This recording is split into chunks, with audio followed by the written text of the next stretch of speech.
नमस्कार and welcome to समाधान। साथियों, उम्मीद है कि आप सब अच्छे होंगे और स्टडी भी आपके अच्छे तरीके से चल रही होगी।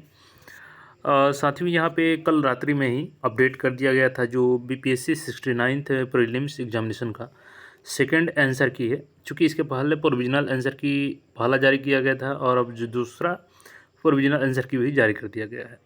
तो यहाँ पे पहले जो प्रश्न को गलत माना गया था, उसके बाद से यहाँ पे देखेंगे तो 3 प्रश्नों की संख्या हो गई है जो कि गलत माने गए हैं यहाँ पे। जैसे देखेंगे 33 नंबर पे ये डिलीट हो चुका है प्रश्न। इसके अलावा यहाँ पे देखेंगे आप लोग तो ये है आपका यहाँ पे आगे 60 नंबर भी डिलीट हो चुका है। और नीचे थोड़ा सा यहाँ पे आएंगे आप लोग तो यहाँ पे 122 नंबर प्रश्न को भी डिलीट कर दिया गया है सेट ए के अनुसार। आप सबने अपने आंसर की मिला लिया होगा, अब आपको पता चला होगा कितना आ रहा है, थोड़ा बहुत चेंजेज हुआ हो मार्क्स में। सबसे बड़ा सवाल है साथियों कि लगातार कमेंट्स आ रहे हैं आप सबके कि कट ऑफ किया जा सकता है।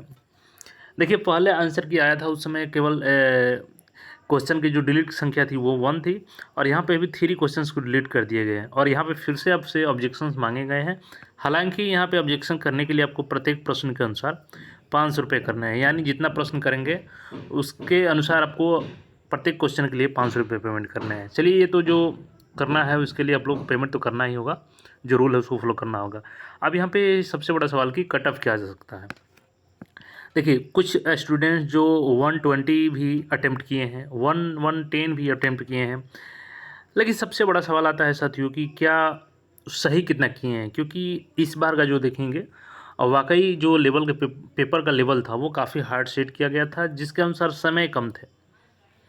लेकिन यहाँ पे एक और बदलाव था कि 1/3 का मार्क्स भी था निगेटिव में, यानी एक तो निगेटिव ज़्यादा, दूसरा चीज़ कि पेपर अचानक से वास्ट कर दिया गया, किसी को आइडिया नहीं था कितना पेपर टफ बनाया जा सकता है और समय उसमें पाबंदी हो गया छात्रों के पास। तो देखिए, अटैम्प्ट अगर ज़्यादा जो किए हैं तो उसके अनुसार निगेटिव भी ज़्यादा किए होंगे वो। हालांकि वो अलग केस है कि जो कुछ स्टूडेंट्स होंगे वो सही भी किए होंगे, ऐसा नहीं है कि कोई नहीं किया होगा। लेकिन ज़्यादा जो होगा आपका रिजल्ट किस पे डिपेंड करेगा, तो जो एवरेज स्टूडेंट्स ज़्यादा किए हैं गलती तो उसके अनुसार आपका मार्क्स डिक्रीज होगा। अब यहाँ पे चूँकि देखिए 15 नवंबर को आपका रिजल्ट्स आ रहा है और मैं यहाँ पे बता दूँ जो जनरल से बिलोंग करते हैं, अगर आपका देखिए 75 से 81 मान के चल सकते हैं जो ये आंकड़ा है, 75 से 81 के बीच में आपके मार्क्स बन रहे हैं।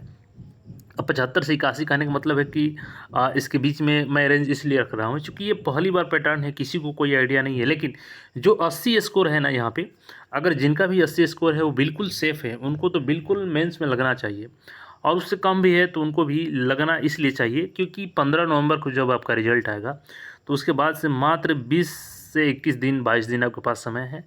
क्या आप खुद से सोचिए, उतने कम दिन में अगर आपका रिजल्ट हो जाता है प्री का, तो बस प्री का रिजल्ट ही तक सीमित रह जाएंगे, आप मेंस में कुछ नहीं कर पाएंगे। तो अभी से आप लोग मेंस में लगे, चूँकि इसमें बहुत सारे पोस्ट है जैसे एफएओ का है, तो इसमें अगर आप उसके लिए भी अप्लाई किए हैं तो उसमें मेंस के लिए इसका कट ऑफ कम जाएगा। एफएओ का जाहिर सी बात है कट ऑफ कम जाएगा इसका, जो सिविल सर्विसेज है उससे कम जाएगा। लेकिन अगर आप अभी से तैयारी नहीं करते हैं और आप डिपेंड हो जाते हैं कि रिजल्ट आएगा उसके अनुसार कुछ करूँगा, तो फिर आपका रिजल्ट हो भी जाता है तो उसका कोई मतलब नहीं रह जाता है। क्योंकि 20 दिन में आप क्या इकोनॉमिक्स कंप्लीट कर सकते हैं, GS1 GS2 को कंप्लीट कर सकते हैं, नहीं कर सकते हैं। तो इसके आसपास जिनका भी स्कोर है 75 से 81 के बीच में या थोड़ा बहुत कम भी है तो उनको तैयारी में लगना चाहिए, क्योंकि अन्य कैटेगरी का इससे कम भी जाएगा।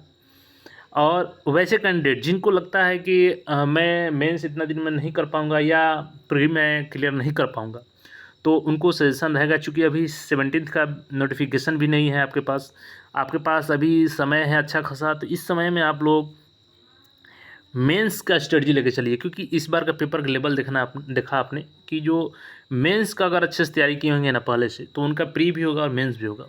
तो आप लोग मेंस कम प्री का तैयारी कीजिए, GS1 GS2 को अभी ध्यान में लेकर के चलिए। जो आपका ऐसे बाद में भी करेंगे तो चलेगा, लेकिन GS1 GS2 को साथ में लेके चलिए। अगर GS1 GS2 आप अच्छे से स्टडी कर लेते हैं, नोट्स उसका साथ में शॉर्ट नोट्स भी बनाइएगा जो प्रीलिम्स में आपका काम करेगा। तो इस स्ट्रेटजी से आप लोग अभी जो नोटिफिकेशन जब तक नहीं आया तब तक ऐसे तैयारी करिए। उसके बाद जब नोटिफिकेशन आ जाएगा और डेट अनाउंस हो जाएगा एग्जामिनेशंस का, तब आप लोग प्री का स्पेशल कर सकते हैं। फिलहाल आप लोग मेंस कम पीटी का तैयारी करके चलिए, जिनका भी स्कोर कम लग रहा है। तो ये उम्मीद है कि आप लोग समझ गए होंगे सारा अपडेट। 75 से 80 के बीच में जिनका भी है स्कोर, बिल्कुल वो सेफ़ हैं। जिनका 80 है उनको तो बिल्कुल कोई सोचना ही नहीं है, मेंस में लग जाना है। और बाकी जो 75 हैं तो वो भी तैयारी करें, क्योंकि अगर रिजल्ट हो जाता है बाय द वे तो आपको समय नहीं मिलने वाला है। तो फिर मिलते हैं नए अपडेट में। अगर चैनल पर नए हैं तो चैनल को सब्सक्राइब कर लीजिएगा। धन्यवाद।